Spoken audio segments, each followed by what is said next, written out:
नमस्कार मंडळी, मी आज बनवते रव्याचा केक. रव्याचा केक बनवण्यासाठी मी 2 आणि अर्धी वाटी साखर घेतली आहे.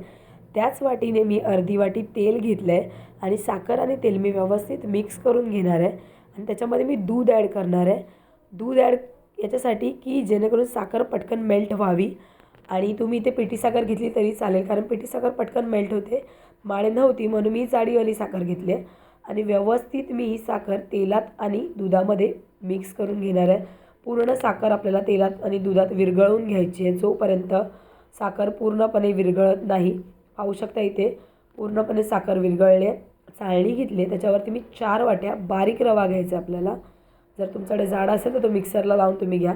आपण रवा चाळून घेणार आहे व्यवस्थित, जेणेकरून रव्यामध्ये काय असेल तर ते चाळणीमध्येच राहील आणि फक्त रवा खाली पडेल. आपला रवा चाळून झाला, पाहू शकता एवढा त्याच्यामध्ये जाड रवा थोडा होता. आणि आता आपण जे साखर मेल्ट करून घेतलेली दुधामध्ये, त्याच्यामध्येच पहिला आपल्याला रवा मिक्स करून घ्यायचा आहे आणि एकाच साईडून आपल्याला रवा मिक्स करून घ्यायचा आहे. व्यवस्थित रवा आपल्याला मिक्स करून घ्यायचा आहे त्या बॅटरमध्ये. आणि कन्सिस्टन्सी आपल्याला पातळच ठेवायची आहे, कारण रव्याला आपण अर्धा तास रेस्ट करण्यासाठी ठेवून देणार आहे. आणि तोपर्यंत मी इथे कढई आणि कुकर प्रीहीट करण्यासाठी ठेवून दिला आहे. इथे पाहू शकता आपला रवा मस्त असा फुलला आहे आणि किती घट्ट झाला बघा. आपण किती बॅटर पातळ ठेवलेलं.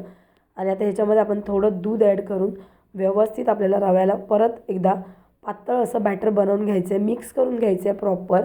पाहू शकता इथे मी मिक्स करते. एकाच डायरेक्शनने आपल्याला मिक्स करायचं, अशी कन्सिस्टन्सी पाहिजे आपल्याला रव्याची. आणि इथे मी एक भांडं घेतलं, त्याला ग्रीस करून घेतलं आणि चाळणीमध्ये मी 1 आणि अर्धी चमचा बेकिंग पावडर आणि अर्धा चमचा बेकिंग सोडा घेतला आणि तो चाळून घेतला. आणि त्याच्यानंतर मी थोडंसं दूध टाकून व्यवस्थित ते मिक्स करून घ्यायचे. आणि आपण ज्या भांड्याला ऑइलिंग केलेलं, ग्रीस केलेलं, त्याच्यामध्ये आपलं एक केकचं जे बॅटर आहे ते आपण ओतून घेणार आहे आणि भांड्याला टॅप करायचं आहे, कारण एअर असेल तो निघून जाईल त्याच्यासाठी. आणि मी इथे गार्निशिंगसाठी माझ्याकडे मगजच्या बिया होत्या आणि सूर्यफुलाच्या बिया आणि मी बदामाचे पीसेस केलेले ते देखील रेडी केलेलं बॅटर आपण कढईत ठेवून घेतलं आणि त्याला आता स्टीम होऊन देणार आहे. कुकरमधला आपला केक पूर्णपणे बेक झाला आहे, पाहू शकता सर्व साईडून. त्याच्यामध्ये मी सुरी टाकून चेक करणार आहे की कुठे केक आपला ओलसर राहिला नाही आहे ना. तर पाहू शकता सुरी आपली पूर्णपणे बाहेर आली. आणि इथे आपला कढईतला केक देखील मस्त असा रेडी झाला आहे. खूप मस्त असा केक रेडी झाला आहे. हा पण पूर्णपणे आपला केक मस्त बेक झाला आहे, कुठे सुरीला काही केक लागला नाही आहे.